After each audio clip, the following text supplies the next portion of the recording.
BLUELOCK Season 2 Episode 12 is now out, and I'll be honest, this episode was really good.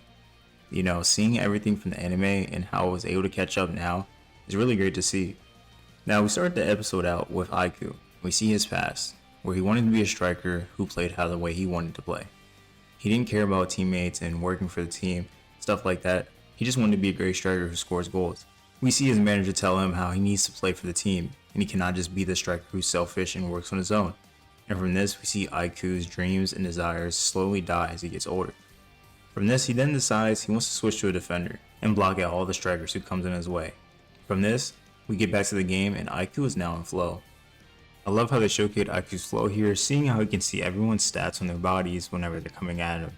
This made a huge effect on Aiku and showing how he's really the defensive anchor of the team. It was a really cool effect, and also we get to see more of his powers just going forward, especially in the NEL. Now the game goes through its pivotal points and stuff going forward. We see the ball finally eventually heads out and it goes to Shido. Shido kicks, trying to go for the goal, and we get this legendary, iconic Gagamaru block, which is honestly one of his greatest blocks since. And this is great to see as well in the game because now the animation and quality has really picked up now to where we finally see everything that looks great and goes forward. After that, the ball rebounds to Ryo. For the first time, Ryo is able to copy Nagi's move, sending the ball back. This is also a great thing to see in the anime, and I'm glad we get all these little points and features going forward. We see Isagi bringing up the ball, however, he notices he's still being marked by Barou. From this, he has to come up with a nice strategic plan, figuring out how to first get Barou off him and also be able to score the goal. One condition is a place where he can score a goal by using his weapon, the direct shot. Then step 2 is he needs someone to pass it to him. Then he needs the defenders, and especially Aiku, to not predict his movements. He needs to find those 3 exact steps to be able to get it going.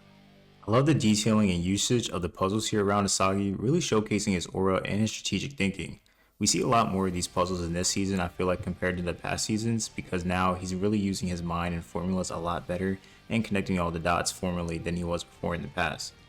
For Isagi's plan to now take place, he first needs the help of Karasu. Karasu comes in and ends up bringing in another use of hands, allowing Isagi to move how he wants. From then on, Isagi is able to pass the ball to Nagi, giving him a ball where only Nagi is able to trap the ball and use it in his own way, but it's also making it where Nagi cannot score the goal on his own. He has no choice but to pass, making him jealous of how Isagi was able to use him that way. Because of the big usage on Nagi and knowing how he plays, all the enemies go ahead and corral Nagi, making it easy for Isagi to slip past in the shadows. This ends up giving him the golden opportunity to now go for the goal. He's finally able to get past all 3 of the steps, and as soon as he's getting ready to lead towards the goal, Sae gets in his way. Now this is great, seeing exactly how it goes forward in the anime, seeing Isagi go through the exact steps that he needed and being able to get to the goal, only for Sae to take the shortest route and then be able to kill it off. This is great, and I like the way they showed it, how Isagi steps in his own puzzles, being buried by Sae's, basically explaining how his weapon just was killed in front of Sae's potential. This goes to show the power of Sae and BLUELOCK right away right here. When Isagi is not able to get through, even though he went through all the steps and planned it out accordingly, Sae was still able to figure all that as well, being a step ahead. As Sae and Isagi are going for the goal though, however, Sae ends up pushing back Isagi, limiting his distance and throwing him off balance.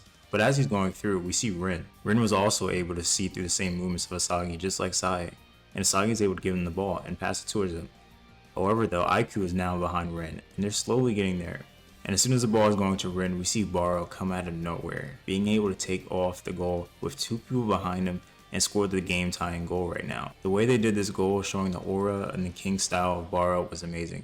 We got to see the ultimate lightning duo between Rin and Isagi, and then we get to see Barou constantly come in and force his way, getting through the darkness and stopping Isagi's light.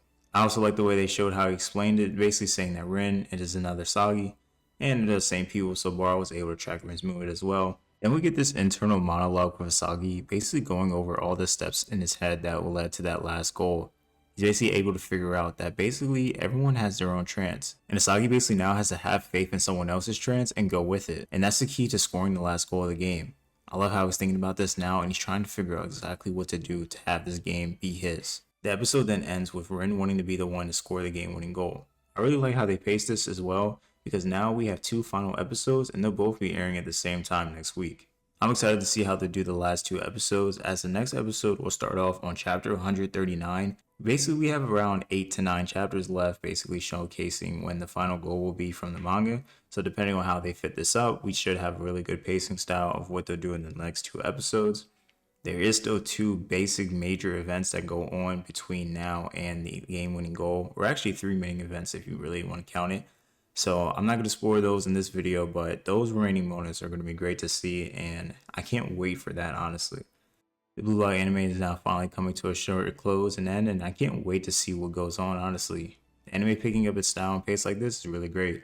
I'm so excited, honestly, for the last episode because I know what's bound to come. I'm also hoping at the end of the series we see a little foreshadow of a certain character who needs to come in as well, and I'm hoping that gets animated, so I'm hoping and watching out for that. But let me know what you guys think about this episode. What was going on, how you thought about the goal, and how you thought about how Isagi was doing, and what you expect to see them cut or add in the next 2 episodes. Well, I thank you guys for watching the video. Please like, comment, subscribe, and I'll be back in the next one. Peace.